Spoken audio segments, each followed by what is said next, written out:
آج کل کے بچے تو یہ سمجھ رہے کہ بھائی ہم تو کچھ کریں ہی نہیں۔ میں آپ کو صاف الفاظ میں بتا دوں، آج جو بیٹھے ہوئے ہیں ان کا کوئی نام و نشان پوری ہسٹری میں کہیں پر بھی ان کا کوئی نام و نشان نہیں ہے۔ اگر کہیں ان کا نام آتا ہے تو اس بات پر آتا ہے کہ ان لوگوں نے انگریزوں کے تلوے چاٹے ہیں، ان لوگوں نے انگریزوں کی آہوگزاری کی ہے، ان لوگوں نے جی حضوری کی ہے، اس پر نام آتا ہے، ورنہ تو ان کا نام و نشان جنگ آزادی میں نہیں ہے۔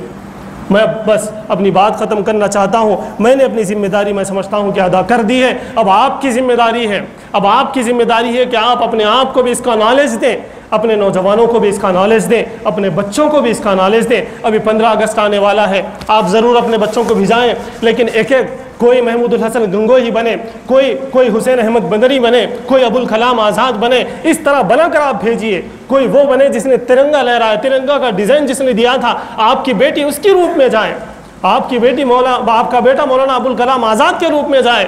اس کی ضرورت ہے، اس چینجز کی ضرورت ہے، اس تبدیلی کی ضرورت ہے۔ ورنہ تو میرے دوست، جیسا کہ کسی شاعر نے کہا مجھے شعر یاد نہیں آ رہا، لیکن داستانوں میں بھی ہمارا نام نہیں ہوگا۔ اس لیے آپ سے گزارش ہے کہ اس طرف بھی اپنے آپ کو آگے بڑھائیں۔ اللہ تعالیٰ سے دعا ہے کہ اللہ تعالیٰ ہمیں اپنے بڑوں کی قربانیوں کو یاد کرنے اور اس پر قائم رہنے کی ہمیں توفیق عطا فرمائے۔ آخری گزارش یہ ہے کہ اس جشن کو منانے کا حق ہمیں ہے۔ جشن آزادی کو منانے، آپ کو عجیب دکھیں گا یہ کیسا مولوی ہے بول کے، لیکن میں آپ کو صاف الفاظ میں بتا دوں کہ جشن منانے کے حقدار کون ہیں؟ ہم ہیں۔ سینہ ٹھوک کر آپ کہیے کہ ہم ہیں۔ ترنگا لے کر بھاگنے اور ترنگا لے کر گاڑیوں پہ جانے کے حقدار کون ہیں؟ ہم ہیں۔ اس لیے میری آپ سے گزارش ہے، نوجوانوں سے گزارش ہے، میں کالجز میں دیکھتا ہوں ہمارے نوجوان حاضر نہیں ہوتے۔ ترنگا جب پھہرایا جا رہا ہو تو آپ ضرور جائیں، آپ سلوٹ ماریں، آپ وہاں پر رہیں، اپنا کچھ پروگرام پریزنٹ کریں۔ جتنے لوگ مسلمان بچے ہیں وہ اپنے بچوں کو صبح اٹھا کر بھیجیں، کالج کو بھیجیں، اسکول کو بھیجیں، ریالیز میں بھیجیں، اس لیے کہ ہمارے پرکھوں نے قربانی میں قربانیاں دی ہیں۔ کیا ہم اپنے بچوں کی نیند قربان نہیں کر سکتے؟ اس کی ضرورت ہے میرے دوستو، ہمیں جتانا ہوگا۔ ہم پڑے سوتے رہیں گے تو پھر کل یہ کہا جائے گا کہ تم نے کیا کیا۔ اس لیے آپ سے گزارش ہے اپنے بچوں کو بھی اس تہوار میں، اس جشن میں ضرور بھیجیں، اور آپ بھی ضرور جائیں۔ ہر کوئی 15 اگست میں یہاں لگائے، جھنڈا لگائے۔ میں نے تو سوچا تھا کہ آج ہی میں لگا کر بیٹھوں گا اور دکھیں گا آپ لوگوں کو، بول کے نہیں لگایا، ورنہ میرا من تھا کہ میں پگڑی ایسی پہنوں جو ترنگے کے رنگ کی ہو، لیکن میں نے بہرحال کسی وجہ سے میں نے یہ نہیں کیا۔ لیکن ضرورت اس بات کی ہے، ہمارے بڑوں کا خون یہاں بہا ہے، اس لیے ہمیں وقت دینے کی ضرورت ہے۔ جزاک اللہ خیر۔